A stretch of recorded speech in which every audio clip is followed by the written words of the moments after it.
Kompally బొల్లారంలో 56 లక్షలకే gated కమ్యూనిటీలో 2 BHK flat. Just call. నాన్నగారికి ఉన్న గొప్పతనం ఏంటంటే ఇప్పుడు మీలాగా ఈ గెటప్ లేనక్కర్లేదు, నాలాగా ఈ గెటప్ లేనక్కర్లేదు. ఒక్క పంచ, ఒక్క తెల్ల షర్టు, ఒక్క కండ ఉంటే చాలు. సాక్షి రంగారావు గారు అంటే ఏంటో స్క్రీన్ మీద చూడొచ్చు అంతే. ఇంకా బట్ నిజంగా అది గాడ్ గిఫ్ట్ అనుకోవచ్చు సార్. ఎవరు ఎవరు అలాంటి అంటే ఇప్పుడు రకరకాల వేషాలు వేస్తేనే మనుషులు మనల్ని గుర్తుపట్టని రోజులు, క్యారెక్టర్లు కూడా ఎప్పుడు ఇదే కదా ఏం పిలుస్తాం ఆయన అనుకుంటారు అప్పుడు డైరెక్టర్లు. రకరకాల వేరియేషన్లు చూపించగలిగితేనే మనం. కానీ నాన్నగారు అదే కాస్ట్యూమ్తో అన్ని సినిమాలలో డిఫరెంట్ వేరియేషన్స్ ఆయనే మలుచుకున్నారు. అది నాకు తెలియదు, ఆయనే మలుచుకున్నారని. డైరెక్టర్ గారి పర్సంటేజ్ ఉంటుంది, ఇంకెవరన్నా సజెషన్స్ ఇవ్వచ్చు. 100% క్రెడిట్ డజంట్ గో టు మా నాన్నగారు. మెయిన్ డ్రామాలు కూడా వేశారు కాబట్టి అదొక ప్లస్ అయింది. ఆ ప్లస్ అయింది అంటే ఏంటంటే డైరెక్టర్ గారు క్రియేటివిటీ. ఇప్పుడు కె. విశ్వనాథ్ గారు అన్ని ఆయన చెప్తారండి. ఆయన నాన్నగారు చెప్తే ఒప్పుకోరు అనుకున్నా చూసి ఆయన చెప్తారు, కె. విశ్వనాథ్ గారు చెప్తారు ఇలా ఉండాలి యాక్సెంట్, ఇలా ఉండాలి యాక్సెంట్ అని. అందుకని ఆ పాత్ర ఇప్పటికీ మర్చిపోరు. చిన్న వేషమైనా పెద్ద వేషమైనా ఇప్పటికీ మర్చిపోరు. సో 100% నాన్నగారు క్రియేటివిటీ కాదు. కొన్ని మంచి విషయాలు చెప్తే ఒప్పుకుంటారు, అది వేరే. బట్ నాకు తెలిసి 100% మా నాన్నగారే యాక్సెంట్ క్రియేట్ చేశారనేది ఛాన్సే లేదు.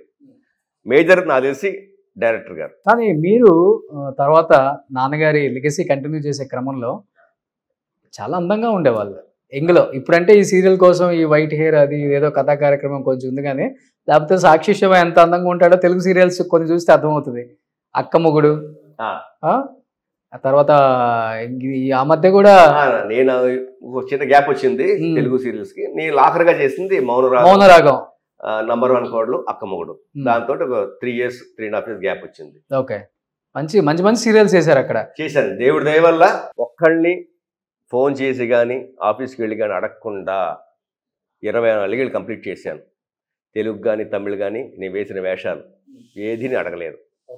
98-99% నేను ఎవ్వరిని అడగలేదు.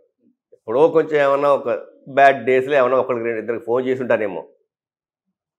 లేదంటే మనం వచ్చిన వేషాన్ని వదలం, దేవుడు ఇచ్చాడు, అడగం, ఇచ్చినందుకు వదలాలి అని నా పాలసీ. చేస్తాం.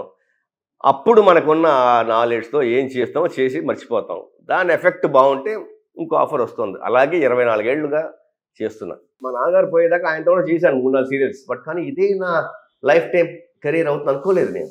మా నాన్నగారు సడన్గా 2005లో పోయేటప్పటికి అప్పుడు నేను ఫ్యామిలీ హెడ్. మరి ఓకే, అప్పుడు నాకు తెలిసింది నేను ఇదే. ఎందుకంటే నేను ఎక్కువ చదువుకోలేదు. నేను మా అక్కయ్య బాగా చదువుకుంది, మా అన్నయ్య బాగా చదువుకున్నారు, నేను చదువుకోలేదు. ఏం చదువుకున్నారు మీరు? నేను జస్ట్ 10th అండి, అంతే. +2 ఫెయిల్. మీకు ఇష్టం లేదు చదవటం? చదువు ఎక్కలేదండి. ఇప్పుడు డైలాగులు ఎక్కినట్టు అప్పుడు చదువు ఎక్కలేదు. ఇది అప్పుడు ఎక్కుంటే ఏమైనా డిగ్రీ కంప్లీట్ చేసి ఏమైనా ఉద్యోగం చేసేవాడిని. బట్ ఉద్యోగం కూడా చేశాను. 10-15 ఏళ్ళే ఉద్యోగం చేశాను. మన వాళ్ళ కంపెనీలోని మల్లాది డ్రగ్స్ అండ్ ఫార్మస్యూటికల్స్ అని 10 ఏళ్ళు పనిచేశాను. అంతకుముందు టీటీకే ఫార్మాలో మార్కెటింగ్ చేశాను. బట్ కానీ పెద్ద లెవెల్ కాదు, చిన్న లెవెల్ నుంచి అటెండర్గా కూడా చేశాను. నేను బాత్రూమ్లు కూడా కడిగాను, టీలు కాఫీలు పెట్టాను. నామోషన్ లేదు, నాకే నామోషన్ లేదు. అలాగ దేవుడు ఇచ్చాడు కాబట్టి నాకు తెలుసు. నాకు ఒక్కొక్క మెట్టు ఎగుతూ వచ్చాను నేను. కేవలం చదువుకోలేకపోవడం వల్ల ఎన్ని చేశారు? నాకేం తెలిసిందంటే కేవలం చదువుకోకపోతే ఇక లైఫే లేదు అనుకోవడం తప్పు. దేవుడు అనుకుంటే చదువు ఉన్నవాళ్ళకే కాదు, చదువు లేని వాళ్ళకి కూడా ఒక జీవితాన్ని ఏర్పరుస్తారు. ఆ నమ్మకం నాకు కలిగింది. I'm example for that. ఎవ్వరూ నిరాశపడక్కల్లా చదువు రాకపోతే ఇంక లైఫ్ లేదని. చదువు అందరికీ రాదు, అందరూ IAS IPS అయిపోరు, అందరికీ డిస్టింక్షన్లు రావు.